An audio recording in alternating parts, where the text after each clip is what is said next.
श्रीमद् भगवद गीता यथारूप अध्याय क्रमांक 8 श्लोक क्रमांक 2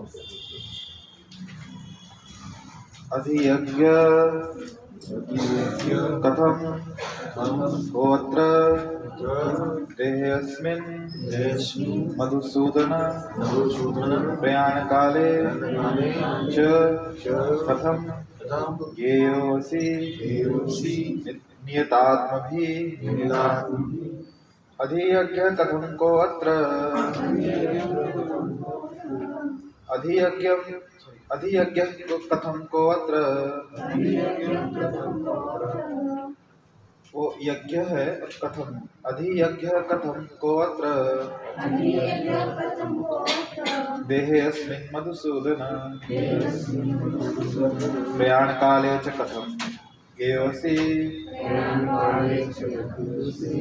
नियता प्रयाण काले च कथम गेयोऽसि नियतात्मभिः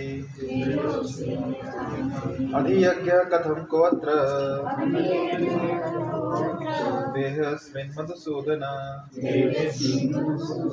प्रयाण काले च कथम गेयोऽसि नियतात्मभिः अधियज्ञ कथम को अत्र देहेऽस्मिन् मधुसूदन प्रयाण काले च कथम गेयोऽसि नियतात्मभिः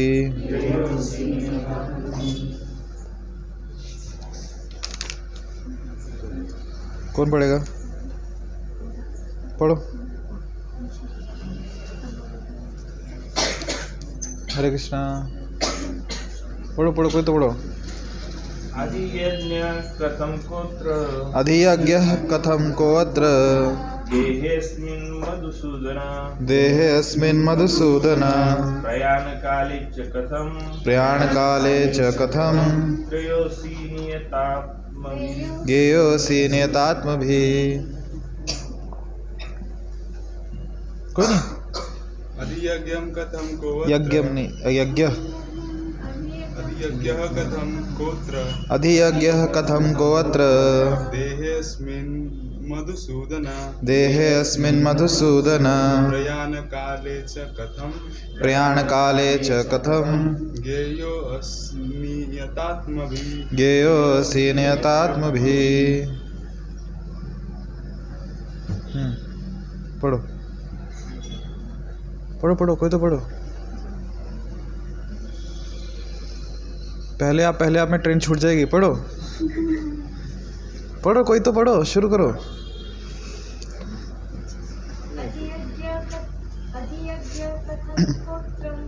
अधियज्ञः कथम को अत्र देहेऽस्मिन् मधुसूदन प्रयाण काले च कथम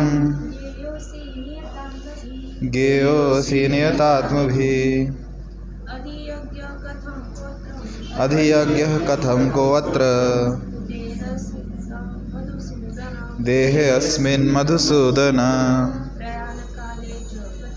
प्रयाण काले च कथम गेयोऽसि नियतात्मभिः अधियज्ञः कथम को अत्र देहेऽस्मिन् मधुसूदन प्रयाण काले च कथम गेयोऽसि नियतात्मभिः अधियज्ञः कथम को अत्र देहेऽस्मिन् मधुसूदन प्रयाण काले च कथम गेयोऽसि नियतात्मभिः। शब्दशार्थ अधियज्ञ यज्ञ का स्वामी, कथम किस तरह, कौन, अत्र यहाँ, देहे शरीर में, अस्मिन इस, मधुसूदन हे मधुसूदन, प्रयाण काले मृत्यु के समय, च तथा कथम कैसे ज्ञेय असि जाने जा सकते हो नियत आत्म भी आत्मसंयमी के द्वारा। अनुवाद। हे मधुसूदन, यज्ञ का स्वामी कौन है और वह शरीर में कैसे रहता है और मृत्यु के समय भक्ति में लगे रहने वाले आपको कैसे जान पाते हैं। तात्पर्य श्रील प्रभुपाद जी द्वारा। अधियज्ञ का तात्पर्य इंद्र या विष्णु हो सकता है। विष्णु समस्त देवताओं में, जिनमें ब्रह्मा तथा शिव सम्मिलित हैं, प्रधान देवता हैं और इंद्र प्रशासक देवताओं में प्रधान हैं। इंद्र तथा विष्णु दोनों की पूजा यज्ञ द्वारा की जाती है। किंतु अर्जुन प्रश्न करता है कि वस्तुतः यज्ञ का स्वामी कौन है और भगवान किस तरह जीव के शरीर के भीतर निवास करते हैं। अर्जुन ने भगवान को मधुसूदन कहकर संबोधित किया क्योंकि कृष्ण ने एक बार मधु नामक असुर का वध किया था। वस्तुतः ये सारे प्रश्न जो शंका के रूप में हैं, अर्जुन के मन में नहीं उठने चाहिए थे, क्योंकि अर्जुन एक कृष्ण भावना भावित भक्त था। अतः ये सारी शंकाएं असुरों के सदृश हैं। चूँकि कृष्ण असुरों के मारने में सिद्धहस्त थे, अतः अर्जुन उन्हें मधुसूदन कहकर संबोधित करता है, जिससे कृष्ण उसके मन में उठने वाली समस्त आसुरी शंकाओं को नष्ट कर दे। इस श्लोक का प्रयाण काले शब्द भी अत्यंत महत्वपूर्ण है, क्योंकि अपने जीवन में हम जो भी करते हैं उसकी परीक्षा मृत्यु के समय होनी है। अर्जुन उन लोगों के विषय में जो निरंतर कृष्ण भावनामृत में लगे रहते हैं, यह जानने के लिए अत्यंत इच्छुक हैं कि अंत समय उनकी क्या दशा होगी। मृत्यु के समय शरीर के सारे कार्य रुक जाते हैं और मन सही दशा में नहीं रहता। इस प्रकार शारीरिक स्थिति बिगड़ जाने से हो सकता है कि मनुष्य परमेश्वर का स्मरण ना कर सके। परम भक्त महाराज कुलशेखर प्रार्थना करते हैं कि हे भगवान, इस समय मैं पूर्ण स्वस्थ हूँ। अच्छा हो कि मेरी मृत्यु इसी समय हो जाए, जिससे मेरा मन रूपी हंस आपके चरण कमलों रूपी नाल के भीतर प्रविष्ट हो सके। ये रूपक इसलिए प्रयुक्त किया गया है क्योंकि हंस जो एक जल पक्षी है, वह कमल के पुष्पों को कुतरने में आनंद का अनुभव करता है। इस तरह वह कमल पुष्प के भीतर प्रवेश करना चाहता है। महाराज कुलशेखर भगवान से कहते हैं, इस समय मेरा मन स्वस्थ है और मैं भी पूरी तरह स्वस्थ हूँ। यदि मैं आपके चरण कमलों का चिंतन करते हुए तुरंत मर जाऊँ तो मुझे विश्वास है कि आपके प्रति मेरी भक्ति पूर्ण हो जाएगी। किंतु यदि मुझे अपनी सहज मृत्यु की प्रतीक्षा करनी पड़े तो मैं नहीं जानता कि क्या होगा, क्योंकि उस समय मेरा शरीर कार्य करना बंद कर देगा, मेरा गला रुंध जाएगा और मुझे पता नहीं कि मैं आपके नाम का जप कर पाऊँगा या नहीं। अच्छा यही होगा कि मुझे तुरंत मर जाने दें। अर्जुन प्रश्न करता है कि ऐसे समय मनुष्य किस तरह कृष्ण के चरण कमलों में अपने मन को स्थिर कर सकता है। हरे कृष्णा। चलो बोलो अभी, पिछली क्लास में क्या देखा था? कुछ याद है किसी को?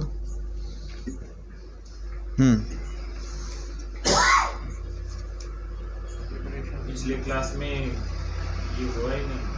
कुछ तो हुआ होगा उसके पहले वो तो नियोजन कार्यक्रम। चलो ठीक है, तब का बताओ फिर। तो अभी बहुत चैलेंजिंग काम हो गया। 15 दिन पहले का बताना है, अभी आधा महीना पहले।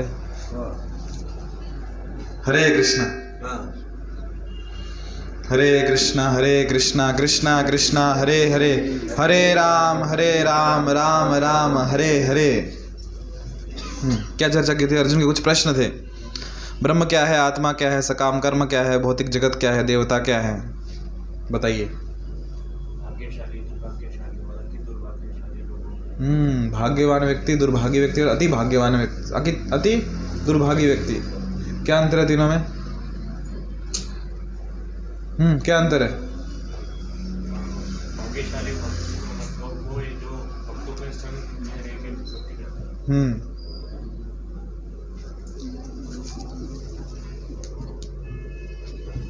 भाग्यशाली व्यक्ति वो है जो भक्तों के संग में रह के भक्ति करता है। ओके, दुर्भागी कौन है? जिसे भक्तों का संग नहीं मिलता दुर्भागी है। और अति दुर्भागी कौन है?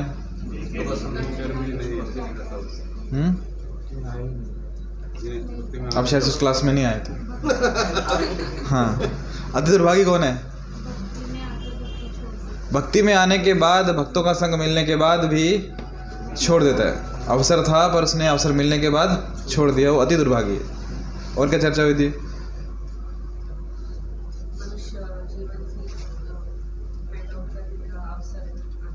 क्या करने का अवसर है?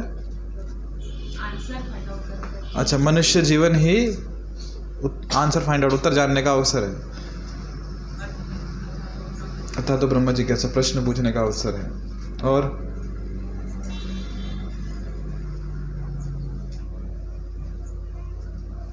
यही तो अवसर है उत्तर देने का, दो। और क्या चर्चा हुई थी?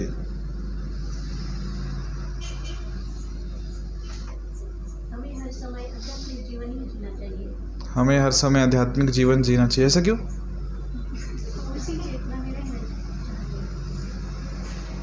दो घंटे बहुत हो गए ना 16 माला, दिन भर क्यों आध्यात्मिक जीवन चाहिए? क्यों? उससे क्या फायदा होगा?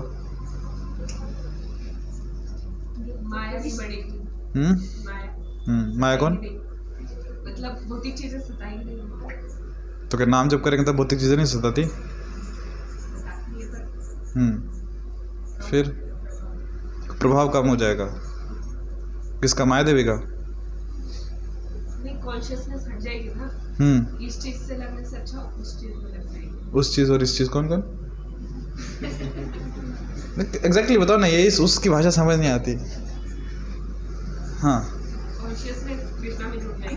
हर काम कर रहे हैं, ये किसी लिए कर रहे हैं, कृष्णा को डेडिकेट करके कर रहे हैं। अगर खुद के लिए करेंगे तो लास्ट में हमें हैप्पीनेस तो मिलने वाली नहीं है जितना भी कुछ करते हो। और ये सोच के करें कि कर्म है, करना है, कर्म चाहिए तो कम हो जाएगा। ओके, ठीक है। और कुछ? हर समय कृष्ण को भूलना नहीं चाहिए। जो काम करते हैं वही याद करते चलना चाहिए कृष्ण का स्मरण करते रहना चाहिए और उनको समर्पित होना चाहिए। ओके,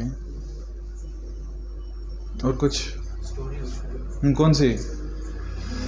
कैलाश नाम की संख्या और कैलाश और नारद मुनि की। क्या सीखे उसमें से? हाँ, भक्ति करनी चाहिए। क्या सीखे? तो किस किसने कहानी सुनी वो कैलाश की? हाँ, क्या सीखे कैलाश की कहानी से? रोजी क्या सीखे? कल करे जो आज करना चाहिए। मूवी कल रिलीज हो रही है, आज ही देखनी चाहिए। भक्ति में। और क्या सीखे? मनुष्य जीवन भगवत प्राप्ति करने के लिए ही मिला है। हाँ हाँ, प्रयत्नशील रहना चाहिए। प्रयत्नशील रहना चाहिए। और जो आया हुआ अवसर है उसको गंवाना नहीं चाहिए। आया हुआ अवसर गंवाना नहीं चाहिए। नहीं तो फिर कैलाश जैसा चालू रहता है, ये मेरे बच्चे बाद में ऐसे मृत्यु का भी मालूम नहीं। तो अवसर है नाम जप करने का, है ना, गंवाना नहीं चाहिए। और क्या देखा? और कौन सी स्टोरी देखी? डांस वाली?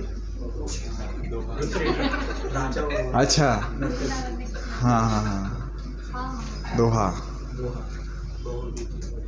यस यस, उससे क्या सीखे? थोड़ा सा टाइम बहुत कम है, भगवान का नाम ले लो। घड़ी बंद पड़ गई है, क्या पता चलेगा टाइम कितना कम है? टाइम बहुत कम है। ठीक है, समय का सदुपयोग कीजिए। चलो, अच्छा है, आज के श्लोक की तरफ बढ़ते हैं। अर्जुन प्रश्न पूछ रहे हैं। अच्छा, कितने प्रश्न पूछे पिछले श्लोक में? गिने किसी ने? ब्रह्म क्या है, आत्मा क्या है, सकाम कर्म क्या है, भौतिक जगत क्या है, देवता क्या है? 5 हो गए और आज 3 है। कौन कौन से? यज्ञ का स्वामी कौन है, शरीर से में कैसे रहता है, और मृत्यु के समय भक्ति में लगे रहने वाले आपको कैसे जान पाते? 3 टोटल कितने हो गए? 8 प्रश्न हो गए, है ना? 5 6 7 8, हाँ 8 प्रश्न पूछ लिए भगवान ने, सॉरी अर्जुन ने भगवान को 8 प्रश्न पूछे। और इन 8 प्रश्नों के उत्तर में ये अगला अध्याय पूरा चलेगा। अभी 8वां अध्याय। तो पहले 2 श्लोक में भगवान संक्षिप्त में दे रहे हैं, फिर आगे डिटेल में चर्चा करेंगे। और विशेषकर जो मृत्यु के समय वाला है ना, प्रयाण काले अंत समय, उसका डिटेल में चर्चा करेंगे। ठीक है, तो आज किसके बारे में पूछा अर्जुन ने? यज्ञ का स्वामी कौन है और वह शरीर में कैसे रहता है? अब जानते हैं यज्ञ कौन है? यज्ञ क्या होता है? क्या होता है यज्ञ? जो देवताओं को करते हैं स्वाहा, है ना यज्ञ। ब्राह्मण ने बच्चे को दिया, हाथ में लड्डू, बोले यज्ञ में डालो, बोलो स्वाहा, उसने उठाया मुंह में डालो आहा, है ना। तो यज्ञ क्या है? यज्ञ मतलब उसको इंग्लिश में कहते हैं सैक्रिफाइस। इंग्लिश में बहुत त्याग होता है यज्ञ में, साधारण व्यक्ति के बस की बात नहीं है। क्या त्याग होता है? इसलिए देखो आजकल यज्ञ उतना देखा नहीं गया है। दरअसल अगर यज्ञ की हम बात करें ना, जो व्यक्ति गृहस्थ आश्रम में है उसे हर दिन यज्ञ कंपलसरी होता है। हर दिन उसका नियमित यज्ञ होता है, उसको होम करना होता है, ये गृहस्थ आश्रम में कंपलसरी। और आजकल तो किसी को पता ही नहीं ऐसा कुछ होता भी है। इसलिए तो जो कलयुग का युग धर्म में यज्ञ रखा ही नहीं है। तो यज्ञ करेंगे तो फिर जॉब को कौन जाएगा ना, दुकान कौन खोलेगा? यज्ञ करना टाइम लगता है। और उसमें यज्ञ में भी ना विशेषकर जो सामग्री है, वो इतनी सारी सामग्री, इतना खर्चा, पैसा जाता है उसमें। शुद्ध चीज़ें, वस्तुएं, घी शुद्ध लेके आओ, लकड़ी लाओ, है ना, गोबर से लेपो, कुंड बनाओ। आजकल गाय रखना बहुत बड़ी बात हो गई है, तो गोबर कहाँ से मिलेगा, है ना। वो ये नहीं पता तो दूध कहाँ से आता है, गाय से आता है, दूध दुकानदार से आता है, दुकानदार दूध देता है, तो गोबर कहाँ से मिलेगा?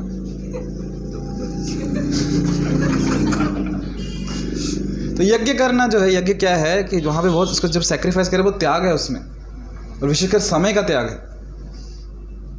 और यज्ञ किस लिए होता है?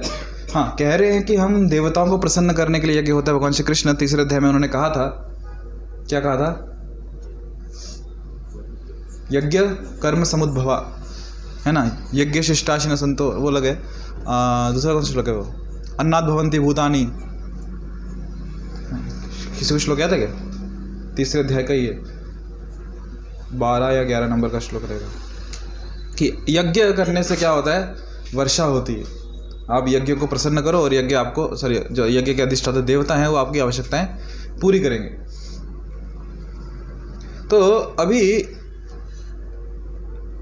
बेशक कह रहे हैं कि यज्ञ देवताओं की प्रसन्नता करने के लिए होता है, परंतु जब यज्ञ जब भी होता है ना, उसमें जो मुख्य देव हैं भगवान विष्णु होते हैं, नारायण, उनकी प्रसन्नता के लिए यज्ञ किया जाता है। तो इसलिए जो नारायण है उनका एक नाम यज्ञ भी है, यज्ञ पुरुष है वो। और यज्ञ का एक अर्थ है कि हर वो कार्य जो भगवान नारायण की संतुष्टि के लिए किया जाए उसे यज्ञ कहा जाता है। क्योंकि जब यज्ञ कर रहे हैं नारायण की संतुष्टि के लिए कर रहे हैं। हाँ, पहले नारायण की उपासना होगी, फिर बाकी देवी देवताओं की। उसमें भी मुख्य अतिथि कौन है? सॉरी, मुख्य जो पूजनीय है वो भगवान नारायण है। फिर कोई भी यज्ञ हो, जैसे युधिष्ठिर महाराज ने यज्ञ किया था, कौन सा यज्ञ किया था? राजसू यज्ञ। राजसू यज्ञ जो कहते, उसमें प्रमुख पूजा किसकी होगी? चर्चा हुई, वहां पे इतने ऋषि थे, मुनि थे, भीष्म पितामह थे, सब लोग थे। तो कि युधिष्ठिर महाराज ने कहा किसकी होगी? स्वयं नारद मुनि वहां उपस्थित थे। फिर भी प्रथम पूजा किसकी? भगवान श्री कृष्ण की, क्योंकि यज्ञ पुरुष है। तो जब भी यज्ञ होता है पहली उपासना किसकी? भगवान की। इसलिए भगवान का नाम ही है यज्ञ, क्योंकि वो कार्य जो भगवान की प्रसन्नता के लिए किया जाए उसे क्या कहते हैं? यज्ञ, है ना। तो यज्ञ का स्वामी कौन है और शरीर में कैसे रहता है? यज्ञ का स्वामी कौन? कृष्ण या विष्णु। तो शरीर में कैसे रहता है, ये अर्जुन प्रश्न पूछ रहे हैं। उत्तर हम जब भगवान बताएंगे तब चर्चा करेंगे। और दूसरा पूछ रहे हैं मृत्यु के समय, अच्छा 2 हो गए। तीसरा प्रश्न, मृत्यु के समय भक्ति में लगे रहने वाले आपको कैसे जान पाते? मृत्यु सबकी होती है या किसी की नहीं होती है? हाँ, शरीर की होती है। ठीक है, दूसरी भाषा, शरीर सब लोग छोड़ते हैं। अभी प्रश्न ओके शरीर सब लोग छोड़ते हैं, कोई ऐसा शरीर को छोड़ने नहीं वाला, हमेशा रहने वाला है यहाँ पे? नहीं ना। तो जो भक्ति में लगा हुआ है उसकी प्रयाण काल के समय, अंत समय में वो आपको कैसे जान पाता है? ये प्रश्न अर्जुन पूछ रहे हैं। यहाँ पे यदि आप तात्पर्य आपने सुना होगा तो प्रभुपाद जी एक उदाहरण दे रहे हैं राजा कुलशेखर का। जानते राजा कुलशेखर कौन है? शायद से एक बार चर्चा की थी बहुत महीनों पहले। उससे पहले ना यहाँ पे देखो एक चीज़ और चर्चा कर तो भूल जाऊंगा मैं। ऊपर के पैराग्राफ में प्रभुपाद जी बता रहे कि भगवान को संबोधित किया कैसे? मधुसूदन। मधुसूदन, मधुसूदन अर्थात मधु नामक असुर का भगवान ने वध किया था। तो अभी भगवान का क्या नाम है? कृष्ण है। अगर अर्जुन कहते कृष्ण मेरे ये प्रश्न है उत्तर दो, तो भगवान उत्तर नहीं देते थे? देते थे। पर यहाँ पे स्पेसिफिकली उनको क्या बोल रहे हैं? मधुसूदन, है ना। तो एक पर्टिकुलर नाम से भगवान को बुला रहे हैं कि उसके पीछे कुछ उद्देश्य है। हम लोग भी नाम रखते रहे दूसरे के, कोई छोटा है तो छुटकू, कोई लंबा है तो लंबू, मोटा है तो मोटू, है ना, पतला है तो काड़ी, अलग अलग नाम रखते हैं जिससे हो सकता है सामने वाले को बुरा भी लग जाए। क्यों? क्योंकि उसके गुणों के आधार पर नाम रखा है उसका। वैसे ही जो भक्त है भगवान को उनके गुणों के आधार पर उनके नाम रखते हैं। भगवान को बुरा नहीं लगता क्योंकि उनको पता सच बोल रहे हैं। हमें बुरा लगता है, जानते हुए कि सच बोल रहे हैं फिर भी बुरा लगता है ना। क्योंकि मैं तो शरीर नहीं हूँ, मैं आत्मा हूँ, तो मेरे शरीर के नाम से कैसे संबोधित कर सकता है मुझे कि छोटा है, मोटा है, पतला है, काला है, गोरा है ना। तो भगवान को मधुसूदन क्यों कहा? यहाँ पे ना बहुत सारे नाम आएंगे भगवान के, अगर आपने ध्यान से दिया होगा अभी तक जितने श्लोक पढ़े हमने। कहीं पे पार्थ सारथी, कहीं पे क्या कहा आप बताओ, मैं क्या बताऊँ? माधव का है, और केशव का है, और वसुदेव का है। यहाँ पे हाँ वासुदेव, और वो संजय ने कहा शायद से ना, ठीक है हाँ चलो कहा नाम आएगा कृष्ण का। हाँ और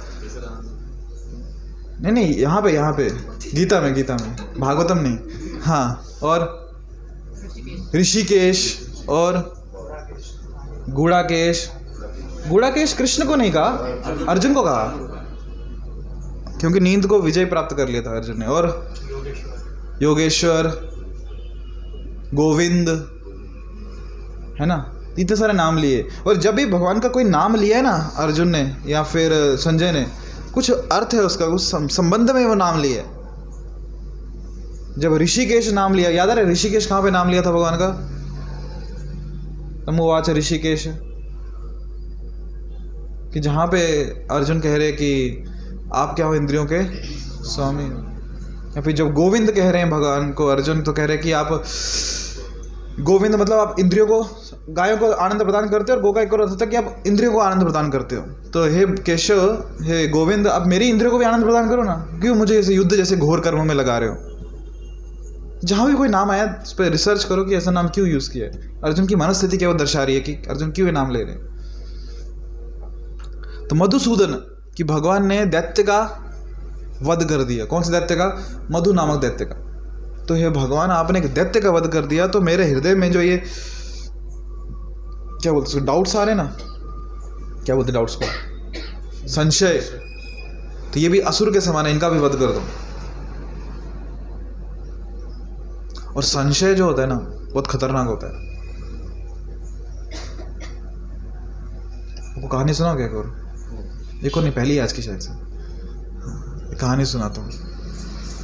एक व्यक्ति, आपने पहले भी सुनी होगी, शिकार खेलने जाता है जंगल में, और उस राज्य में शिकार पे बैन लगा होता है ना।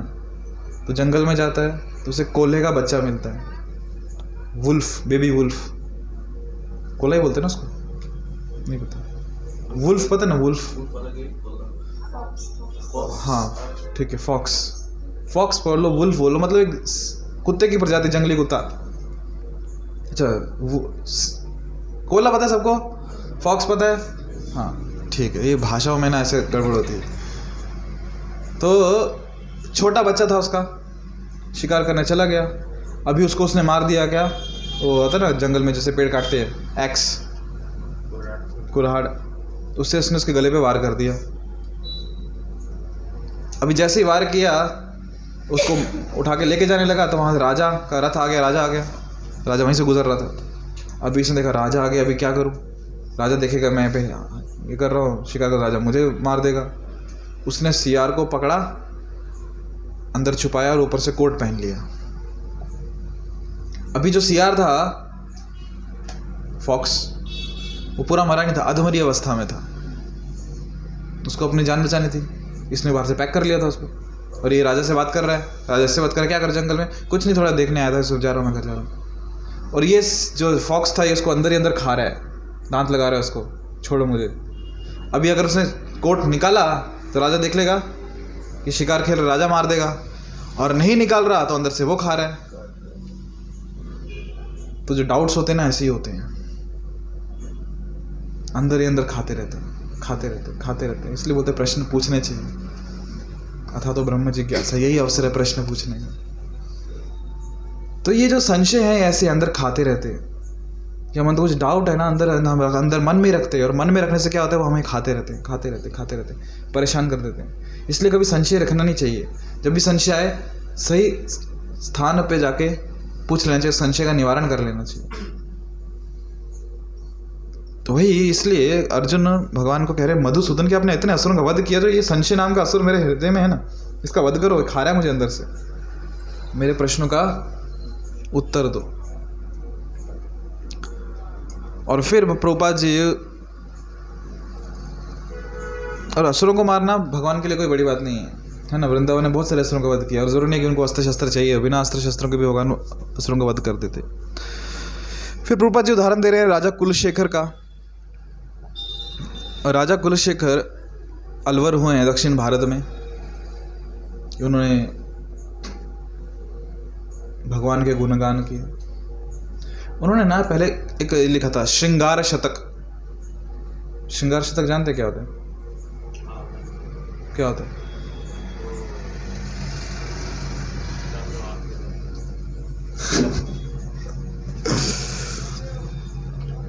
तो उन्होंने उनकी जो राजा थे, कुलशेखर राजा थे, और उन्होंने उनकी जो पत्नी थी, जो कि रानी थी, उसकी सुंदरता पे 100 श्लोक लिखे थे कि मेरी बाइको कितनी सुंदर है। कितने श्लोक? 100 श्लोक। ऐसे इच्छा मत करना कि कोई लिखेगा आपके लिए, है ना, क्योंकि इतने पंडित तो यहाँ कोई नहीं है, संस्कृत इतनी शुद्ध में लिखेंगे। भर्तृहरि महाराज ने लिखा था, बट लिखा था नहीं, इन्होंने भी कुछ तो लिखा था पहले। पूरा पढ़ा है? क्या बात है, गुड। तो इन्होंने लिखे थे, भक्त बनने से पहले इन्होंने भी लिखे थे, और बाद में जब वो भक्त बने ना, उन्होंने जो भगवान है उनकी प्रसन्नता के लिए क्या लिखे? श्लोक लिखे। हाँ बराबर है, वो भर्तृहरि महाराज ने वैराग्य शतक और श्रृंगार शतक लिखा था। तो राजा कुलशेखर ने भी भगवान की स्तुति की है। उसको प्रभुपाद जी ने पुस्तक लिखी है, कौन सी है वो? प्रभुपाद जी ने पुस्तक लिखी है मुकुंद माल स्तोत्र, जो कुलशेखर की प्रार्थना है, मुकुंद माल स्तोत्र। बहुत सुंदर प्रार्थना है। तो पुस्तक है इस्कॉन में, प्रभुपाद जी ने उसके तात्पर्य लिखे। पहले 6 श्लोकों के तात्पर्य प्रभुपाद जी ने दिए, बाद में शिष्यों ने तात्पर्य लिखे उसके। तो उसका ये श्लोक है। क्या श्लोक है कि हे भगवान, इस समय पूर्ण स्वस्थ हूँ। राजा कह रहे मैं स्वस्थ हूँ, अभी मेरे प्राण निकलने दो। क्यों? अभी मेरा मन आप में लग सकता है, क्योंकि जब प्राण काल आएगा ना, प्राण समय, तो उससे शरीर जो है वात पित्त और कफ से पूरा जो गला है ना वो रुंध जाएगा। मैं कुछ बोल नहीं पाऊंगा, आपका स्मरण नहीं कर पाऊंगा, तकलीफ में आपका याद भी कैसे आएगा। तो इसलिए अभी जब मैं स्वस्थ हूँ, आप क्या करो, मेरे प्राण निकलता के स्मरण करते हुए आपके पास आ सको। उदाहरण देते हैं किसका? हंस का, कि हंस किस प्रकार स्वच्छ जल में जो पुष्प होते हैं ना कमल के, उसको कुतरते रहता है, उसका आस्वादन करते हैं। तो वैसे जो भक्त हैं वो भगवान के भक्ति का आस्वादन करते रहते हैं, उनके चरणों में आश्रय लेते हैं।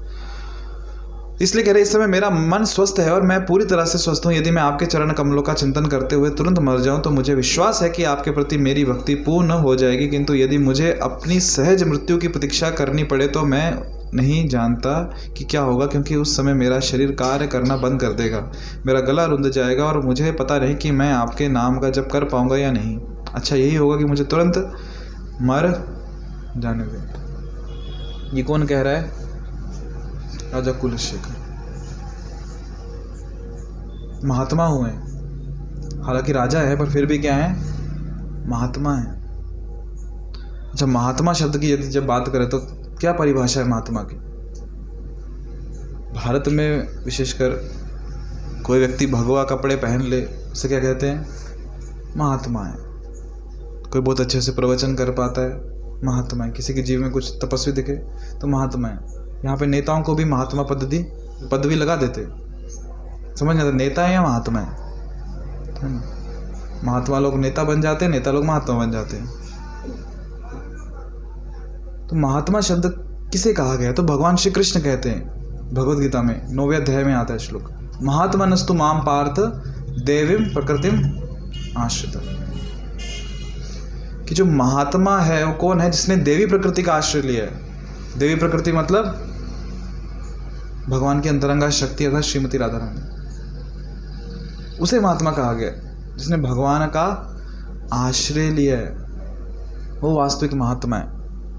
और महात्मा मतलब वो व्यक्ति जिसके अंदर उत्साह भरा हुआ है सेवा करने का, जिसके अंदर उत्साह है कि मुझे भगवान को प्रसन्न करना है, भक्तों को प्रसन्न करना है। वो उत्साहपूर्वक नाम जप कर रहा है, उसमें धैर्य है कि जब भगवान मेरे सेवा का फल जब देंगे, पर उसमें वो उत्साह से लगा हुआ है, केवल आलस नहीं है। बहुत बार लगता है कि कोई व्यक्ति महात्मा मतलब कोई एक आलसी व्यक्ति, बस गेरुए कपड़े पहने मंदिर में पड़े रहता है, रोटियां तोड़ता है, बस लोग आएंगे पाँव पड़ेंगे आशीर्वाद देगा, हाँ भगवान तुम्हारा सुन लेंगे, भला हो तुम्हारा। आलसी व्यक्ति नहीं, ये वो महात्मा नहीं है। बच्चों को डराते ना कि पढ़ाई लिखाई करो नहीं तो ऐसे बाबा बनना है क्या तुमको? पर नहीं, महात्मा अर्थात विशेषकर जो भक्त अर्थात वो सेवा करता है, उत्साहपूर्वक सेवा करता है। प्रभुपाद जी कहते थे कि इन लोगों को देखो जो बाहर के कर्मी लोग हैं, कितना मेहनत करते हैं, कितना परिश्रम करते हैं, गधे की तरह मेहनत करते हैं। किसके लिए कर रहे हैं? वो अपनी इंद्रिय तृप्ति के लिए कर रहे हैं। सोचिए भक्त को कितनी मेहनत करनी चाहिए, भक्तों को कितना सेवा करना चाहिए, कितना कष्ट करना चाहिए भगवान को प्रसन्न करने के लिए, तब वो महात्मा कहलाता है। एकदम उत्साह के साथ। जितना बाहर के लोग मेहनत कर रहे हैं ना, उससे ज्यादा मेहनत भक्तों को करनी चाहिए। क्यों? क्योंकि भगवान की प्रसन्नता के लिए कर रहे हैं, उससे ज्यादा मेहनत करनी चाहिए, दुगनी तिगनी। वो भी इसलिए नहीं क्योंकि बोला गया करना पड़ेगा, नहीं, उत्साहपूर्वक। भक्ति सिद्धांत सरस्वती ठाकुर प्रभुपाद जी गुरु महाराज कहते थे कि यदि भक्ति में जीवन में उत्साह नहीं, आप उत्साहपूर्वक सेवा नहीं कर रहे हो तो मृत शरीर के समान। यदि शरीर में आप में सेवा करने के लिए उत्साह नहीं है, एंथुजियाज्म नहीं है कि मुझे करना है सेवा, इसलिए नहीं किसी ने बोला नहीं मुझे करना है सेवा, भगवान को प्रसन्न करना है, भक्तों को प्रसन्न करना है, मुझे सेवा करनी है, अगर वो उत्साह नहीं है ना तो शरीर कैसा एक मृतदेह के समान है, कोई जान नहीं है उसमें। सेवा वैसी होनी चाहिए, एकदम उत्साहपूर्वक लगना चाहिए कि सेवा कर रहे हैं। श्रील प्रभुपाद जी को उनके शिष्य ने पूछा, प्रभुपाद जी पर आप बता रहे हो कि हमें उत्साहपूर्वक सेवा करनी चाहिए, पर क्या करें यदि मुझसे वो उत्साह है ही नहीं, मुझ में आ ही नहीं रहा उत्साह सेवा करने का, कैसे सेवा करूं? प्रभुपाद जी का अगर आप में वो उत्साह नहीं है तो क्या करो? तो एक्टिंग करो उत्साह की। If you don't have enthusiasm for service then act enthusiastically. ऐसे एक्टिंग करो ना कि हाँ सच में आपके पास कितना उत्साह है, आप उत्साहपूर्वक सेवा कर रहे हो। क्योंकि जब आप एक्टिंग भी करेंगे ना उत्साह की, तो उत्साह अपने आप आ जाएगा, अपने आप आ जाएगा। क्योंकि भगवान देख रहे कि इसको नहीं है मेरी सेवा करने का उत्साह, फिर भी मुझे प्रसन्न करने के लिए, भक्तों को प्रसन्न करने के लिए एक्टिंग कर रहा है उत्साह की। दे दो उत्साह, कर, ले आनंद, अच्छे से कर। अभी अपने आप उत्साह आता है। और इसका व्यक्तिगत अनुभव मैंने किया है, और आप में से बहुत लोगों ने किया होगा, कि जब हम कोई सेवा में लगते हैं, पर ठीक है उत्साह नहीं है, अभी क्या नंबर आ गया, इसका दिन मेरी सेवा है, मेरा नाम फ़ोन कर दिया, प्रभु जी ने फ़ोन कर दिया, माता जी ने भी करना पड़ेगा, मना कर नहीं सकते, नहीं तो उनको बुरा लगेगा, है ना। नहीं तो लोग नाम रखेंगे, कुछ ना कुछ कारण लेके कर ली सेवा, भाई कर लेते हैं। और जो सेवा में लगते हैं, क्योंकि हम सेवा कर रहे हैं ना, तो किसी कोई और भक्त हमें देखता है सेवा करते हुए तो उत्साहपूर्वक सेवा करता है, वो उसका उत्साह है। पर फिर उसको उत्साह देखते हैं ना, हमें अपने आप उत्साह आ जाता है, चलो करते हैं। अभी होता है ऐसा, होता है। हम तो मन मार के आए थे, पर क्योंकि कर रहे हैं, किसी और का उत्साह देख के फिर हमें उत्साह आ जाता है। क्योंकि उसको उत्साह कहाँ से आया, उसको हमें देख के उत्साह आ गया, प्रभु जी आगे सेवा चलो करते हैं। हालांकि उसको अंदर की बात नहीं पता, हम तो ऐसे आए थे दूसरों को कोसते कोसते क्या आना पड़ेगा सेवा के लिए। तो प्रभुपाद जी कह रहे अगर उत्साह नहीं है ना सेवा करने का, फिर भी सेवा करो, एक्टिंग करो कि बहुत उत्साह है, वो उत्साह अपने आप आ जाएगा। पर सेवा कैसे? उत्साहपूर्वक। अच्छा, हम उत्साहपूर्वक सेवा करेंगे ना, और उत्साहपूर्वक सेवा मतलब सिर्फ ऐसे नहीं है कि ताकत लगा के एकदम जुनून में सेवा करना, नहीं, बुद्धिपूर्वक। उत्साह मतलब बुद्धिपूर्वक सेवा करना, पूरे संघर्ष के साथ, पूरी ताकत के साथ, पर बुद्धि के पूर्वक। और बुद्धि कैसी? बुद्धि वो बुद्धि जो गुरु और वैष्णव के मार्गदर्शन में है, वैसी बुद्धिपूर्वक उत्साह करना। नहीं तो अगर बुद्धि नहीं है ना, सही और गलत में भेद, ऐसी बुद्धि नहीं है जो शास्त्र, साधु और गुरु के मार्गदर्शन में है, तो ऐसा उत्साह ना तांडव मचाता है, फिर वो पागलपन होता है, फैनेटिज्म कहते हैं उसको। जैसे जब अंग्रेज आए भारत में शासन किया, तो अंग्रेजों से पहले हुआ करते थे जिन्होंने शासन किया हम पे, उनमें एक अलग पागलपन था, एक अलग उत्साह था कि यदि तुम हमारा धर्म पालन नहीं कर रहे हो तो तुम नरक में जाओगे, और तुम दूसरों को भी नरक लेके जा रहे हो, इसलिए तुम हम धरती को अपवित्र कर रहे हो, इस तुम्हारा गला काट देंगे, मार देंगे, तुम्हारा शरीर अलग कर देंगे। था ऐसा पागलपन भारत में, 800 साल था। ये तुम हमारा धर्म पालन नहीं कर रहे तो मार देंगे तुमको, गला काट देंगे, सर धड़ से अलग। क्यों? उत्साह है पर मार्गदर्शन में नहीं है, साधुओं के, वैष्णवों के, गुरु शास्त्रों के मार्गदर्शन में नहीं है, तो ऐसा उत्साह पागलपन क्रिएट करता है। और आज गजब की बात यह है कि जो व्यक्ति ऐसे पागल उत्साह में है ना, उसे लगता है कि मैं एकदम भला काम कर रहा हूँ, समाज का भला कर रहा हूँ मैं इनको मार के। कौन था वो? नेपोलियन? नहीं, हाँ, हिटलर, नाजिज्म है ना, हिटलर। उसने कितने लोगों को गैस के चैम्बर में बंद कर दिया और मार दिया, और उसको यदि पूछो आपने पाप किया? नहीं, उसको पूरा विश्वास था मैंने बहुत भला काम किया, समाज का और भगवान का कितना प्यारा हो गया मैं भी, कि मैंने गंदगी को साफ कर दिया। उत्साह है, बहुत उत्साह है, पर बुद्धि नहीं है। जो बुद्धि है वो मार्गदर्शन में नहीं है। तो उत्साह चाहिए हमें भक्ति में, सेवा के लिए उत्साह चाहिए, पर उत्साह कैसा चाहिए? जो गुरु, वैष्णव और शास्त्र के मार्गदर्शन में, ऐसा उत्साह चाहिए। तो ऐसा उत्साह ही भगवान को प्रसन्न करेगा। क्योंकि यस, हम शास्त्र पढ़ रहे हैं, बहुत शास्त्र पढ़ रहे हैं, भगवद गीता, भागवतम, पर शास्त्र पढ़ के भी यदि हम में सेवा भाव नहीं आएगा तो शास्त्र पढ़ के क्या लाभ? क्योंकि भगवान हमसे नहीं पूछेंगे कि आपको गीता के कितने श्लोक आते हैं या भागवतम आपने कितनी बार पढ़ लिया, है ना। क्योंकि ये जो है ना, ये केवल थ्योरेटिकल ज्ञान है, थ्योरी। इसका प्रैक्टिकल सेवा है। यहाँ से सिर्फ शुष्क ज्ञान मिल रहा है, पर इस ज्ञान का यदि अनुभव करना है तो सेवा कीजिए, वो विज्ञान है। जब हम सेवा करेंगे तो सेवा से क्या होगा? भगवान हमसे आदान प्रदान करेंगे। सेवा करने से हमें अनुभव आएगा कि जो ज्ञान भगवान गीता में बता रहे हैं उसका अर्थ क्या है ना। कहते हैं तद विद्धि प्रणिपातेन परिप्रश्नेन सेवया, कि गुरु के पास जाओ अर्जुन और उनसे क्या करो? परिप्रश्न करो। और परिप्रश्न तुमसे एक प्रश्न नहीं, परिप्रश्न, बार बार प्रश्न पूछो। और तुम्हारे प्रश्न पूछने पे, सिर्फ प्रश्न पूछने से नहीं होगा, उनकी सेवा करो। और तुम्हारी सेवा से जब वो प्रसन्न होंगे गुरु, तब तुम्हें उत्तर देंगे। कब? जब प्रसन्न होंगे, है ना। तो जो मूल है वो क्या है? सेवा करना। कैसे? उत्साहपूर्वक।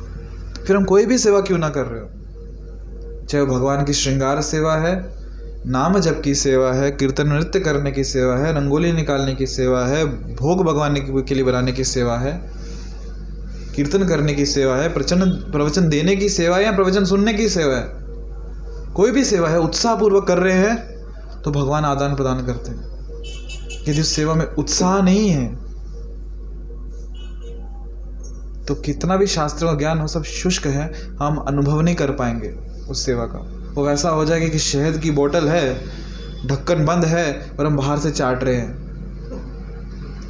शहद क्या है उसके अंदर, पर हमें उसका आस्वादन नहीं होगा। क्यों? ढक्कन बंद है, क्योंकि सेवा ही नहीं की कभी आज तक। कितना शास्त्र ज्ञान, सब श्लोक याद है, कोई कुछ भी बोलते बता सकते हैं, हो सकता है हमें उसके अर्थ भी पता हो, हम लोगों को पूरा ज्ञान दे देंगे उसका, पर हमें अनुभूति नहीं होगी इसकी, क्यों? कभी सेवा ही नहीं की। और सेवा अर्थात प्रसन्न करना, कि कृष्ण क्या चाहते हैं, वैष्णव क्या चाहते हैं, उनको क्या चाहिए, वैसे सेवा करना। ये नहीं कि कोई भक्त आके बोल रहा है प्रभु जी माता जी बहुत प्यास लगी, पानी पियो। अरे पानी क्या प्रभु जी, दूध पिया ना तुम्हें, पानी तो कोई भी पिलाएगा, दूध पियो आप। उनको क्या चाहिए, उनको किस, भगवान से बेहतर कौन बताएगा कि उनको प्रसन्नता किसमें? उनकी प्रसन्नता, वो सेवा भाव, वो उत्साह। जैसे चैतन्य चरितामृत में वर्णन आता है, कृष्णदास कविराज गोस्वामी लिखते हैं कि भगवान चैतन्य महाप्रभु जब जगन्नाथपुरी में थे, सामने जगन्नाथ बलदेव सुभद्रा मैया उनके दर्शन करने गए, तो महाप्रभु का नियम था, वो एकदम जब दर्शन करने को जाते थे मंदिर में, तो जो वहाँ पे गरुड़ स्तंभ होता है, यदि आप गए हैं, जगन्नाथ जी के एकदम सामने गरुड़ स्तंभ है, तो गरुड़ स्तंभ के पास खड़े होकर वो जगन्नाथ जी के दर्शन करते थे। जगन्नाथ जी के एकदम सामने नहीं जाते थे। क्यों? जैसे इस्कॉन मंदिर में आप देखेंगे कि प्रभुपाद जी होते हैं, प्रभुपाद जी के सामने फिर भगवान एकदम आमने सामने, बालाजी में गरुड़ जी और गरुड़ के सामने बालाजी, राम मंदिर में राम जी और राम जी के सामने हनुमान जी, ऐसा रहता है। तो चैतन्य महाप्रभु गरुड़ स्तंभ के पास खड़े होकर जगन्नाथ जी के दर्शन करते थे। क्यों? कि भगवान मुझे क्यों देखेंगे, मुझ में क्या पात्रता कि भगवान मेरे दर्शन करें। हाँ, पर गरुड़ हैं भगवान के शुद्ध भक्त, और भगवान अपने भक्तों पे नज़र बनाए रखते हैं। तो यदि भगवान अपने भक्त गरुड़ पे नज़र डालेंगे तो उनके बाजू में मैं खड़े रहूँगा, क्या पता उनकी नज़र पड़ जाए मुझ पर। इसलिए गरुड़ स्तंभ के पास खड़े होके जगन्नाथ जी के दर्शन करते थे सन्यासी, तब तक सन्यास ले लिया था उन्होंने। और जब भगवान गरुड़ के पास खड़े होके दर्शन कर रहे हैं जगन्नाथ जी के, उनको देख रहे हैं, तो इतने में क्या होता है कि वृद्धावस्था में एक स्त्री वो खंबे पे चढ़ जाती है, क्योंकि हाइट छोटी है, इतनी भीड़ है जगन्नाथ मंदिर में, जगन्नाथ जी के दर्शन नहीं हो रहे, तो जो गरुड़ स्तंभ है वो गरुड़ स्तंभ पे चढ़ जाती है और एक पाँव अपना चैतन्य महाप्रभु के कंधे पे रखती है, जगन्नाथ जी को देखना है। अभी जो महाप्रभु के शिष्य गोविंद ये देखते हैं दृश्य, उस स्त्री को डांटते हुए, कुछ है कि नहीं अकल, किससे पाँव रख रही है, सन्यासी है और ऊपर से स्वयं भगवान चैतन्य महाप्रभु है, नीचे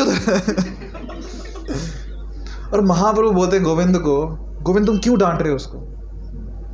उसका उत्साह देखो, क्या उत्साह है उसमें कि जगन्नाथ जी की सेवा, जगन्नाथ जी के दर्शन करने के लिए उसको आगे पीछे कुछ दिखाई नहीं दे रहा कि कहाँ पाँव रख रही हूँ नहीं रख रही हूँ, मुझे बस जगन्नाथ के दर्शन करने। ऐसा उत्साह चाहिए जगन्नाथ में। मुझ में ऐसा उत्साह कब आएगा गोविंद कि मुझे स्त्री जैसा उत्साह मिले कि मैं जगन्नाथ जी के उतने उत्साह में दर्शन करूँ? ये है उत्साह। इतने उत्साह में नाम जब, वाह आज मुझे 16 माला जप करनी है। हम देखते हैं फीडबैक को, 16 माला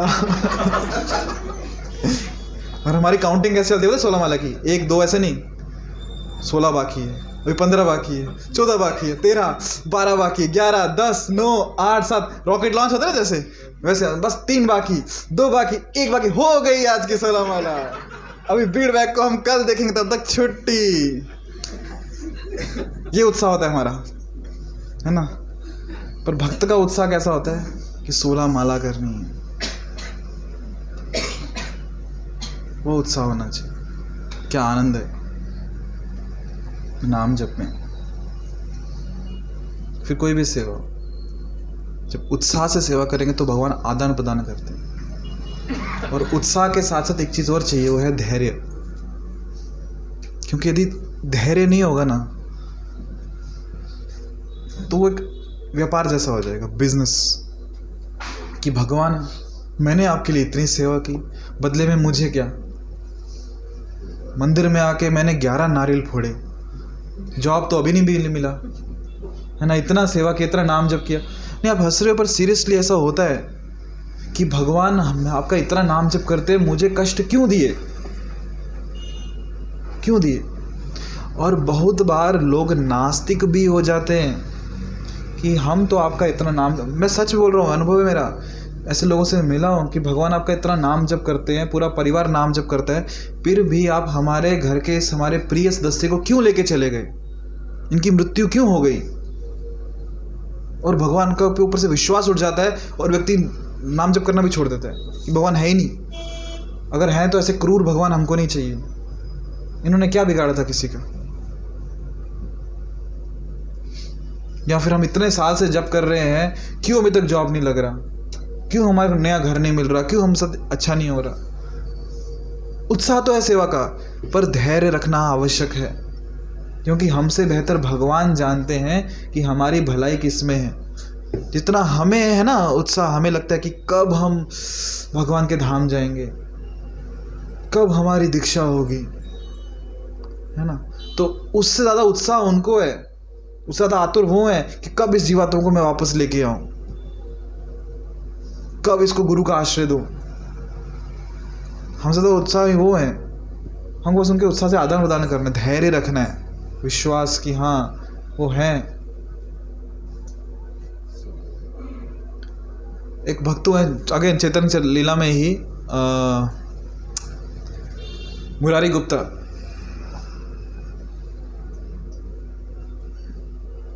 अभी मुरारी गुप्ता, जो नाम नहीं याद आ रहा उनका भक्त का, उनको महाप्रभु ने कहा, महाप्रकाश लीला में चैतन्य महाप्रभु सबको कृपा दे रहे थे, तो उनका नाम ही नहीं लिया, उनको बुलाया नहीं। तो भक्त ने, किसी ने कहा कि महाप्रभु उन भक्तों को भी कृपा दीजिए। महाप्रभु ने कहा नहीं, उसे मैं कृपा नहीं दूंगा। क्यों? बोले यहाँ पे आके वो हमारा संग करता है, हरि कथा सुनता है, भागवतम सुनता है, पर बाहर जाके वो मायावादियों का संग करता है, ब्रह्म में लीन होने वालों का संग करता है कि हम ब्रह्म में लीन, उन लोगों के साथ रहता है, तो उसे मैं कृपा नहीं दूंगा। अभी ये जब ये सुना मुरारी गुप्ता ने, वो तो मुझे नाम याद नहीं आ रहा, शायद से मुरारी है, तो उनको बहुत दुख हुआ कि भगवान मुझ पर कृपा नहीं कर रहे। मुकुंद, हाँ धन्यवाद, मुकुंद, उनको बुरा लगा कि भगवान मुझ पर कृपा नहीं कर रहे। अभी भक्त जो है वो भगवान से ज़्यादा दयालु होते, तो भक्त पहुंच गए महाप्रभु के पास कि महाप्रभु उस पर कृपा करो, हमें याचना करो। अभी देखो, ये भी भगवान का गुण है कि वो अपना स्तुति ना करते, भक्तों का स्तुति करना चाहते हैं, कि भक्तों के माध्यम से कृपा बांट रहे हैं, कि लोग बोले कि भक्त भगवान से ज़्यादा कृपा लो।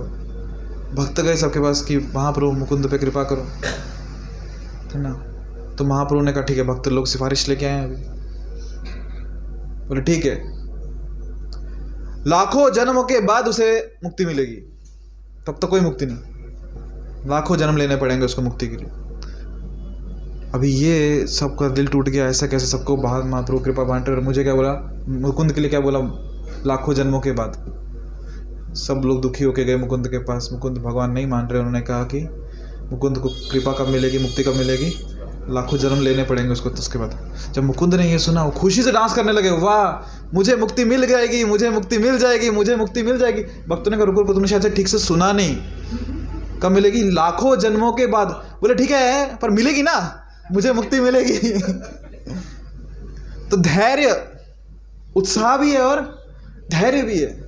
तो जब महाप्रभु ने सुना कि मुकुंद डांस कर रहे, नृत्य कर रहे, कि मुझे मुक्ति मिल जाएगी, हम तुरंत बुलाओ उसको, अभी मुक्ति देता हूँ उसको, अभी कृपा मिल जाएगी। उत्साह और धैर्य दोनों चाहिए। तो सेवा कैसी होनी चाहिए, उत्साहपूर्वक सेवा। ये वो धन है, उत्साह, जिस धन से हम भगवान की कृपा को खरीद सकते हैं। ऐसे मुकुंद ने दिखाया उत्साह और धैर्य।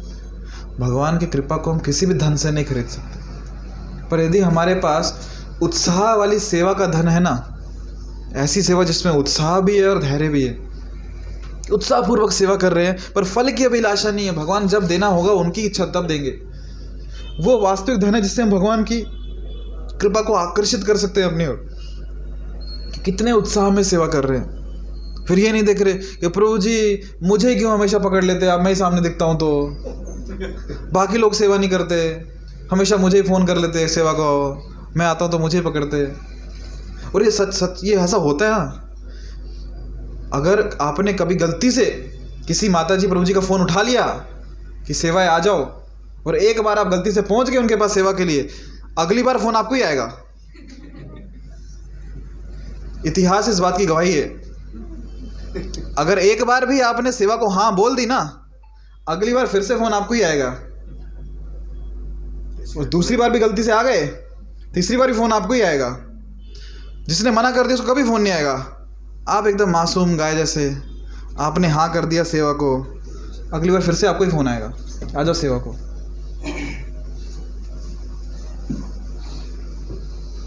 बाकी लोग आए, सेवा की, 15 मिनट में निकल गए, प्रभु जी एक काम है मला जायचे, चले गए। आप लोग अभी कैसे बोलूँ प्रभु जी को नहीं जाना है मुझे, 3-4 घंटे लग गए सेवा को, अगली बार प्रभु जी आपको ही पकड़ेंगे सेवा को।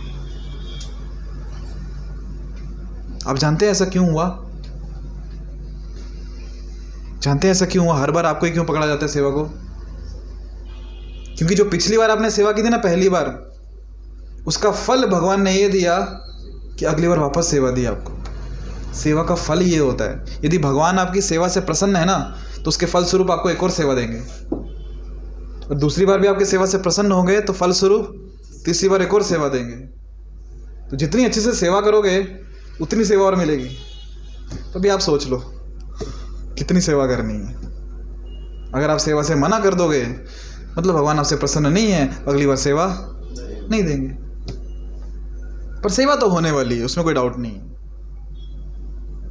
आपको सेवा करनी है नहीं करनी, क्रेडिट लेना है नहीं लेना है, वो आपके हाथ की बात है। सेवा तो होने वाली है ना। एक पुस्तक है सॉल्टेड ब्रेड, शायद से पिछली बार ही बताया था मैंने, उसमें रशियन भक्त हैं, उसमें एक स्टेटमेंट है उनका, वो service is guaranteed, if you wish you can take the credits. वो लोग प्रचार कर रहे थे वहाँ पे, और वहाँ पे ऐसे ओपनली बुक डिस्ट्रीब्यूशन नहीं कर सकते जैसे आज किया, गीता ले लो, नहीं, पकड़ KGB ने पकड़ लिया ना, उनकी पुलिस का नाम है KGB। जैसे यहाँ की पुलिस का नाम क्या है? मामा। तो वहाँ पे एक पुलिस का नाम है KGB, फुल फॉर्म मुझे पता नहीं बट है। तो अगर पता चल गया कि आप कुछ फिलॉसफी का प्रचार कर रहे हो, कुछ नहीं पूछेंगे, सीधा उठा के जेल के अंदर। फिर भी ये लोग प्रचार किए, हमें प्रभुपाद जी के इस मिशन का प्रचार करना है।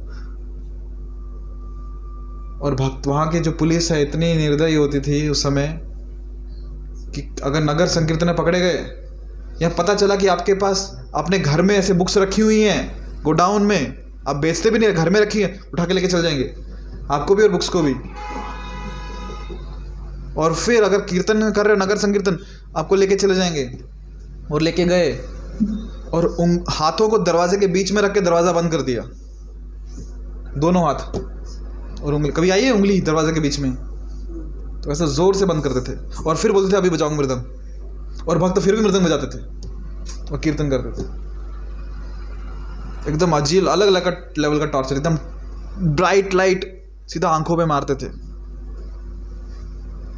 बोलते थे कागज पे लिख दो कि ये जो सब पूरा आप कृष्ण भावनामृत का प्रचार कर रहे हो, भगवद गीता भागवतम का प्रचार कर रहे हो, हरे कृष्ण महामंत्र का प्रचार कर रहे हो, ये आपका ब्रेन वॉश किया गया है, ये प्रभुपाद जी ने आपका ब्रेन वॉश के कागज पे लिख के साइन कर दो। सब हमने लिखा, बस साइन कर दो।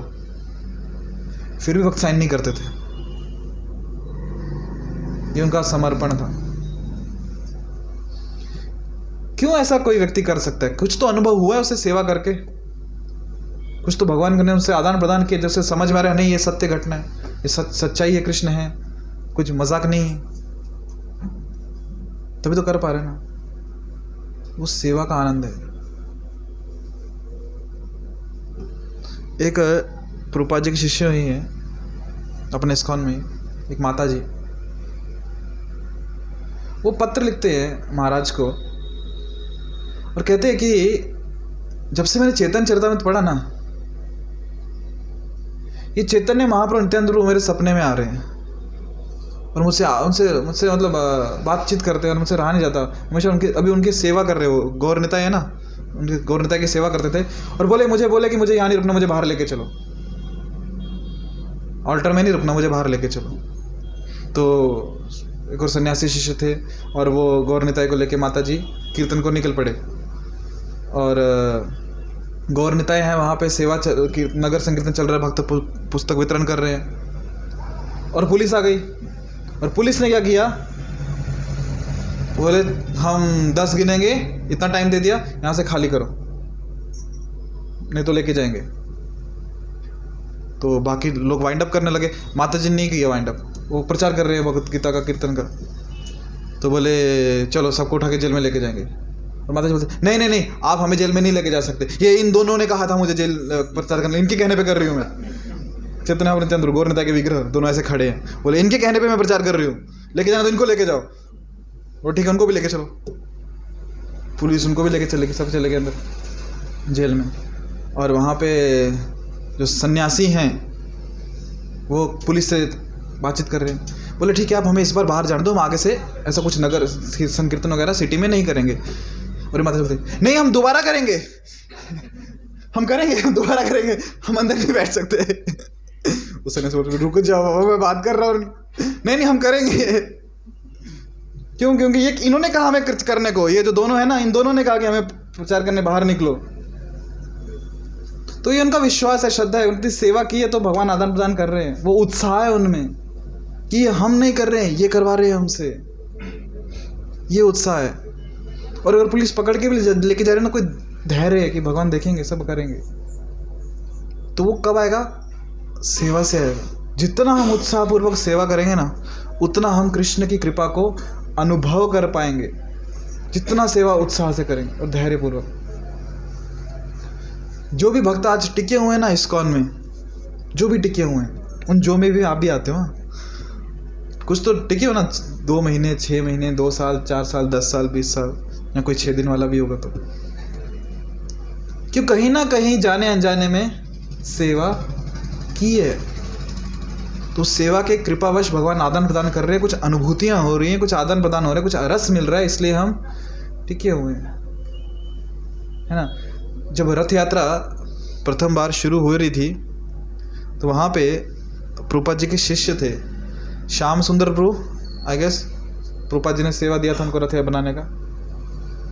और एक और शिष्य थे जयानंद प्रभु। तो ये भक्त एकदम उत्साहपूर्वक। तो जब श्याम सुंदर प्रभु रथ बनाते थे ना, कारपेंटर थे, रथ उन्होंने बनाया, तो कैसे कील पड़ा हुआ होता था रास्ते पे, कुछ भी। तो कोई भी राह चलता व्यक्ति है, हरे कृष्णा इधर आओ, ये मुझे कील ठोकने में मदद करो, जान नहीं पहचान नहीं, वो कील ठोकने में मदद की, वाह तुमने कितना अच्छा कील ठोका, उसको सेवा में लगा दिया। अब उसने क्योंकि सेवा कर दी ना, अब वो छोड़ते नहीं फिर किसी को। जिसने सेवा कर ली ना, उनकी प्रसन्न हो गए ना, वो पकड़ लेते उसको, वाह क्या सेवा की। ऊपर से भक्त ने तारीफ कर दी, वाह क्या कील ठोका तुमने। और ऐसा ही एक कील ठोका था, जानते किसने? जय पताका स्वामी महाराज ने। नाम सुना आपने? वो ऐसे इस्कॉन में आए थे, श्याम सुंदर प्रभु ने बोल दिया कि ये कील ठोक दो, रास्ते जा रहे थे, ठोक दिया कील, वाह क्या कील ठोका तुमने। भगवान को पसंद आ गए, वो रख लिया अपने पास। तो ऐसे सेवा आज वो इस्कॉन में वरिष्ठ सन्यासी हैं, जीबीसी हैं, गुरु हैं, दीक्षा देते हैं। प्रभुपाद जी को कहा था तुमको 1 करोड़ शिष्य बनाने हैं। तो सेवा, हमने सेवा की नहीं की, गलती से कर ली, पर कहीं उनको लग गया ना, उनके मन में आ गया, उनको भाग गया, हाँ ये भक्त मुझे पसंद आ गया, क्या सेवा करता है, बस हो गया काम अपना। बस उनको लग गया मन में कि हाँ इस भक्त ने कितनी अच्छी सेवा करता है। पर हमें कैसी सेवा करनी है? कैसी? उत्साहपूर्वक। जब उत्साहपूर्वक सेवा करेंगे ना, वो आदान प्रदान करेंगे हमसे, और वहाँ अनुभूतियाँ मिलेगी, वहाँ अनुभव मिलेंगे। योगी लोग ध्यान में कितने भी साल बैठे रहे, क्या दिखेगा? प्रकाश। और उसमें बहुत खुश होते, वाह मैंने प्रकाश देखा। नहीं, सच में ऐसा होता है। योगी लोग ध्यान में जब बैठते हैं ना, उनको प्रकाश दिखता है सालों साल जब ध्यान में बैठते हैं। और कुछ योगी ऐसे भी हैं जो ध्यान में बैठते हैं तो बाकी जीवात्माएं उनसे बात करती हैं ऐसे लोग, मैं जानता हूँ, मैंने बात भी की इन लोगों से। हवा से कुछ भी प्रकट करते हैं ऐसे योगी जो आपका भूत भविष्य बता सकते हैं ऐसे योगी। पर फिर भी उनको ये आनंद की अनुभूति नहीं है जो भगवान कैसे आदान प्रदान करते हैं, वो अनुभूति नहीं है। वो अनुभूति तभी होगी जब हम भगवान की या भक्तों की सेवा करेंगे, तब वो अनुभूति होगी। एक उदाहरण आता है चैतन्य चरितामृत में कि महाप्रभु जब दक्षिण भारत में गए थे यात्रा में, तो वहां पे एक मंदिर में महाप्रभु देखते हैं कि सभी ब्राह्मण एक पर्टिकुलर ब्राह्मण का मजाक उड़ा रहे हैं। जिस ब्राह्मण का मजाक उड़ रहा था, वो ब्राह्मण क्या कर रहा था, वो बैठा हुआ था, उसने हाथ में भगवत गीता पकड़ी थी और भगवत गीता पढ़ रहा था। हाँ, वो भी ऐसे ही पढ़ रहा था। अब महाप्रभु उसको देख रहे हैं, क्या समझ में आ रहा है इसको ये पता नहीं भगवत गीता पकड़नी कैसे, क्या पढ़ रहा है ये, और सब इसका मजाक उड़ा रहे हैं। परंतु ये जो ब्राह्मण था, जो भगवत गीता पढ़ रहा है, इसकी आंखों से अश्रु बह रहे हैं, रो रहा है, उसके जो विकार हैं शरीर में आ रहे हैं, आनंद में। महाप्रभु ने उस ब्राह्मण को पूछा, तुमको ऐसा क्या अनुभूति हो रही है कि सब तो तुम्हारा मजाक उड़ा रहे हैं ब्राह्मण की, इसको गीता पढ़ने नहीं आती, क्या श्लोक पढ़ रहा है, इसको ही पता, उच्चारण ठीक से कैसे कर। क्योंकि श्री संप्रदाय में यदि आप जाएंगे ना दक्षिण भारत में, तो हर श्लोक का जो मंत्र का उच्चारण होता है, एक टोन होता है, कहाँ पे ऊंचा स्वर करना है, दीर्घ कहाँ पे लघु, है ना, थोड़ा सा मात्रा में ऊपर नीचे होकर गड़बड़ हो जाता है। एंड वो लोग बहुत प्रिसाइज हैं इसके लिए, कट्टर जिसे कहते हैं, है ना। जैसे प्रभुपाद जी के शिष्यों के पास, प्रभुपाद जी के पास एक बार आए ब्राह्मण, प्रभुपाद जी आपके जो शिष्य श्लोक बोलते हैं, their pronunciation is horrible. Prabhupada ji कहते but their renunciation is wonderful. Pronunciation बेशक उनका हॉरिबल है, बट रिनाउंसिएशन वंडरफुल है, उनका समर्पण होता है उनमें। तो ये ब्राह्मण चैतन्य महाप्रभु पूछते, क्या अनुभूति हो रही तुमको, कि रो क्यों रहे हो? तो वो अपना अनुभव बताते हैं, बोले मेरे गुरु महाराज ने मुझे आज्ञा दी थी, मुझे सेवा दी थी। क्या सेवा दी थी? कि तुम हर रोज भगवत गीता पढ़ो। ये सेवा मेरे गुरु महाराज ने दी थी। और मुझे कुछ पंडित ने कुछ पढ़ा लिखा नहीं हो ज़्यादा, मुझे कुछ नहीं आता, पर क्योंकि गुरु महाराज ने कहा सेवा करो, गीता पढ़ो, इसलिए गुरु के वचनों में श्रद्धा रखते हुए मैं रोज गीता पढ़ता हूँ। और क्योंकि मैं गलत पढ़ता हूँ इसलिए सब लोग मुझ पर हंसते हैं। बोले फिर भी क्यों पढ़ते हो और रो क्यों, क्या अनुभूति हो रही? बोले मैं इसलिए रो रहा हूँ कि भगवान कृष्ण कितने कृपालु हैं, कितना दयामय है। बोले मैं देख पा रहा हूँ, क्या देख पा रहा हूँ? कि वो पार्थ सारथी, वो भगवान श्री कृष्ण अपने भक्त अर्जुन के सारथी बन गए हैं, रथ पे बैठे हैं, अर्जुन को ज्ञान दे रहे हैं गीता का। ये दृश्य मैं देख पा रहा हूँ और उनकी कृपा को देखते हुए मैं आंखों से अश्रु बह रहे हैं। अभी इस चीज़ की अनुभूति जिनको गीता पूरे एकदम अच्छे से कंठस्थ है, 700 श्लोक 18 अध्याय अर्थ के सहित, उनको अनुभूति नहीं हो रही कृष्ण की, वो मजाक उड़ा रहे हैं। पर ये क्योंकि गुरु ने आज्ञा दी है, सेवा में लगे हुए हैं, धैर्यपूर्वक उत्साहपूर्वक, समझ में आए नहीं आए पर सेवा कर रहे हैं ना, अनुभूति कृष्ण दे रहे हैं। और ऐसा नहीं कि जिस दिन गुरु ने बोला उस दिन अनुभूति हो गई, कितने सालों बाद अभी अनुभूति कर, अनुभव कर रहे, कृष्ण दिख रहे हैं, अर्जुन को गीता का ज्ञान दे रहे हैं। क्यों? उत्साहपूर्वक धैर्यपूर्वक सेवा में नियम पूर्वक लगे हैं, सेवा कर रहे हैं। जब उत्साहपूर्वक धैर्य से नियम पूर्वक सेवा करेंगे ना, तो भगवान बराबर क्या देंगे? अनुभव देंगे उनका। तो उसके लिए सेवा बहुत आवश्यक है। और कलयुग का जो युग धर्म है कौन सा? नाम जप। तो भगवान तो एकदम कृपालु नाम स्वरूप में है, और नाम जप की सेवा तो हमें से हर कोई कर सकता है।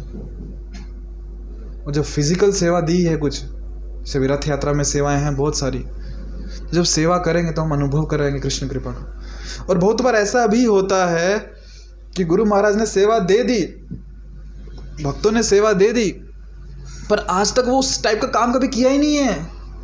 ये सेवा मुझसे होगी कि नहीं होगी, ये प्रश्न मन में आता है, पर नहीं, क्योंकि कहते हैं कि विद इंस्ट्रक्शंस कम्स एम्पावरमेंट। जब गुरु ने कुछ आदेश दे दिया सेवा करो, तो साथ साथ गुरु महाराज शक्ति भी देते हैं कि वो सेवा आप कर सको। हो सकता है आज तक आपने वो सेवा कभी नहीं की होगी, पर नहीं, क्योंकि आदेश मिल गया सेवा करो, इसके साथ साथ क्या होती है, वो शक्ति भी देते हैं कि सेवा करो। ऐसे बहुत भक्तों का उदाहरण है। ऐसा सेवा दे दिया गुरु महाराज ने, कभी जिंदगी में सोचा नहीं था ये करेंगे, और वो कभी किया नहीं, इसलिए आदत भी नहीं है, पर करना ही है। प्रभुपाद जी कितने शिष्य हैं, वो सीधा बोलते थे जाओ इस देश में जाके प्रचार करो, क्योंकि शहर के बाहर नहीं निकले, सीधा बोल रहे हैं इस देश में जाके प्रचार करो। तुम वहाँ के टेम्पल प्रेसिडेंट, तुम रशिया के, तुम चाइना के टेम्पल प्रेसिडेंट, तुम यूनाइटेड किंगडम के टेम्पल प्रेसिडेंट, सीधा टेम्पल प्रेसिडेंट, कभी सिटी के बाहर नहीं निकले। और आयु क्या है, 20 साल 21 साल, पर नहीं, क्योंकि गुरु महाराज के शब्दों में श्रद्धा है, कर रहे हैं। और हो सकता है कि परफेक्ट नहीं भी हैं।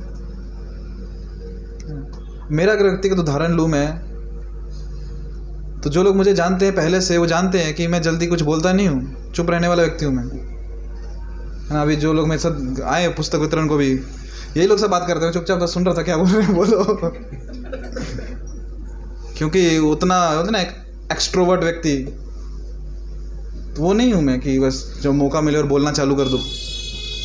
जो उसको कहते हैं शाय, शर्मीला व्यक्ति, तो मुझे शर्म आती है लोगों के सामने बोलने से। सर इसलिए आपको मजाक लगा कि पिछले इतने घंटे से बड़बड़ कर रहे हैं, इसको ही बोलता नहीं है।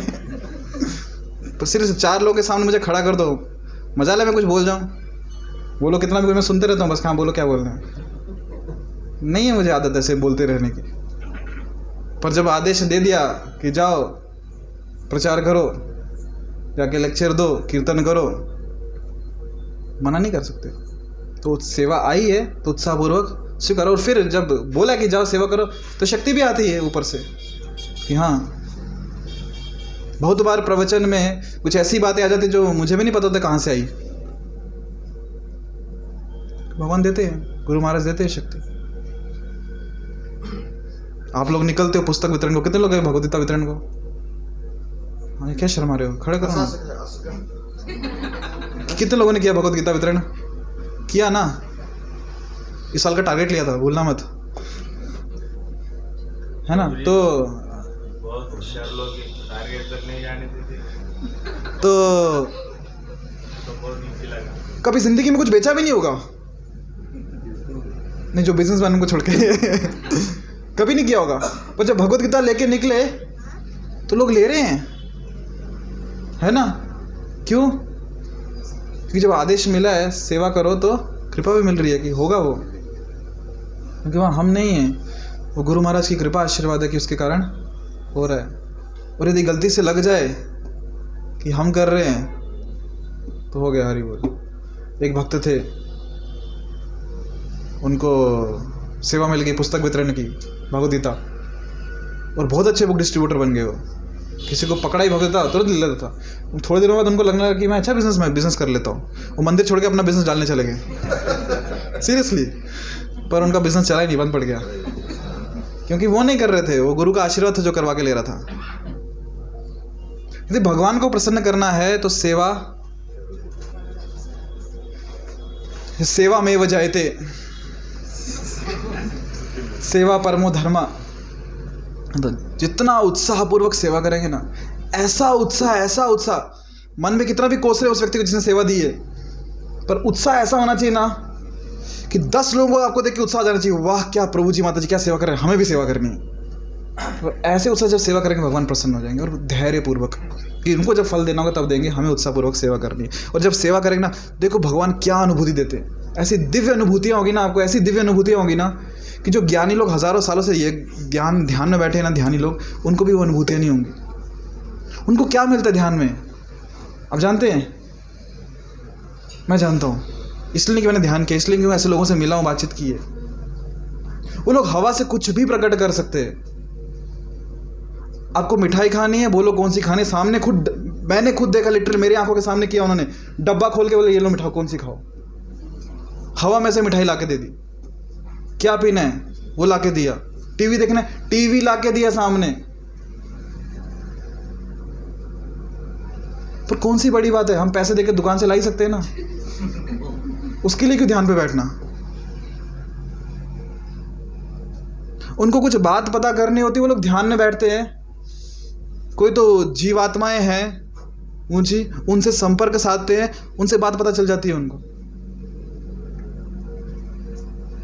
है सिद्धियां लोगों के पास, ध्यान में मिलती है उनको, पर उसका फायदा क्या है? क्योंकि जिस शरीर में भी उनसे संबंध स्थापित कर रहे हैं वो, तो कब तक शरीर में रहेंगे वो? तो किससे कृष्ण भगवान की अनुभूति तो नहीं हो रही ना उनको। योग का अर्थ क्या है? परमात्मा से संबंध स्थापित करना, ना कि बाकी जीवात्माओं से संबंध स्थापित करना। हम भी तो कोई इन्फॉर्मेशन चाहिए, किसी को फोन लगाते हैं, भाऊ कुटे तो कैसा काय चालू है, मिल जाती इन्फॉर्मेशन, मिलती कि नहीं है ना? या गूगल पे सर्च कर लेते, इन्फॉर्मेशन मिल जाती है। हाँ, उनका तरीका अलग है, हमारा तरीका अलग है, पर वो सब कुछ नहीं है। उससे आनंद की अनुभूति नहीं होती है। हाँ, को हम समाज में थोड़े स्पेशल बन जाते हैं डेफिनेटली, 4 लोग हमारी वाह वाह करने लगते हैं, पूजा करने लगते हैं, मान प्रतिष्ठा मिल जाती है, पर भगवान प्रसन्न नहीं है हम पे। भगवान कैसे प्रसन्न होंगे? एक ही उपाय है, उनकी उत्साहपूर्वक सेवा करना। सेवा करना। राम जी का उदाहरण है ना, राम सेतु के समय गिलहरी खारुताई सेवा की उसने, बस जितना उसका संभव था उतना सेवा किया उसने, भगवान प्रसन्न हो गए। वो खारुताई कोई पंडित नहीं थी, वेदों की ज्ञाता नहीं थी, पर उत्साहपूर्वक सेवा की। और हो सकता है कि आपने जो सेवा की उस समय वहाँ कैमरामैन ना हो, वो किसी और की फ़ोटो खींचने में व्यस्त है, उसमें वीडियो शूटिंग करने वाला कोई ना हो, कहीं और व्यस्त है, और आप भी अपना फ़ोन लाना भूल गए कि सेल्फी लेके कहीं तो स्टेटस स्टोरी डाल दे कि सेवा में है। पर वो देख रहे हैं, परमात्मा स्वरूप में भगवान देख रहे हैं कि आपने सेवा की, और आपसे बराबर वो आदान प्रदान करेंगे। और सेवा करने में जितना कष्ट होगा ना, जितना संघर्ष होगा, जितना आपको अपने कंफर्ट जोन से बाहर आके सेवा करनी पड़े, समझ जाओ उतना एक्स्ट्रा बोनस आपको कृपा मिलने वाली है या मिल रही है। जितना संघर्ष करना पड़े, आराम के समय तो सब लोग सेवा कर लेते हैं, उसमें कौन सी बड़ी बात है? बैठे बैठे ही करना ना, हाँ तुम ये सेवा कर लो, तुम वो कर लो, तुम वो कर लो, हो गया। पर नहीं, संघर्ष से बाहर आके, संघर्ष से एकदम पूरा कि मेरी कैपेसिटी नहीं है इसके ऊपर जाने की, बस हो गया आज की, पर नहीं, फिर भी कैपेसिटी के बाहर जाके सेवा करना, देखो क्या कृपा मिलती है। ट्राई करके देखो एज एन एक्सपेरिमेंट। रथ यात्रा है, थक गए हम लोग, अभी वो डांस नहीं होगा, फिर भी डांस करो भगवान की प्रसन्नता के लिए, देखो क्या कृपा मिलती है ना। 5 बज गए, हमको जाना था, अभी और सेवा नहीं होगी, थक गए डांस करके, अभी स्टॉल पे सेवा नहीं कर सकते, थक गए ना, फिर भी बैठो सेवा करो, बीमार मत पड़ना बस, पर सेवा करो। थोड़ा सा खींच के देखो खुद को, देखो क्या कृपा मिलती। जितना उत्साहपूर्वक सेवा करेंगे, यही मूल मंत्र है, जितना उत्साहपूर्वक धैर्यपूर्वक सेवा में लगे रहेंगे ना, संघर्ष करते हुए, उतना भगवान कृपा देंगे। और उससे फिर भगवान की अनुभूति होगी कि हाँ कृष्ण हैं और वो आदान प्रदान करते हैं। ठीक है, हरे कृष्ण। और फिर जो भगवान और अर्जुन की जो चर्चा हो रही है ना, संवाद, अर्जुन प्रश्न पूछ रहे हैं, भगवान उत्तर दे रहे हैं, वो हमें उनके अर्थ का अनुभव भी होगा कि हाँ वास्तव में उस श्लोक का अर्थ क्या है, वो हम अपने जीवन में समझ पाएंगे। नहीं तो सिर्फ हाँ सुनेंगे, हाँ ज्ञान हो जाएगा, उसका अनुभूति कुछ नहीं होगी, वो सिर्फ वो शहद और कांच की बोतल बंद है, फिर ढक्कन लगा हुआ वैसे ही रह जाएगा। ठीक है, हरे कृष्ण। कुछ प्रश्न किसी के?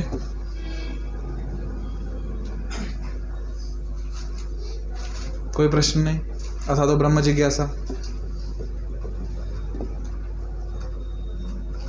क्या बात है,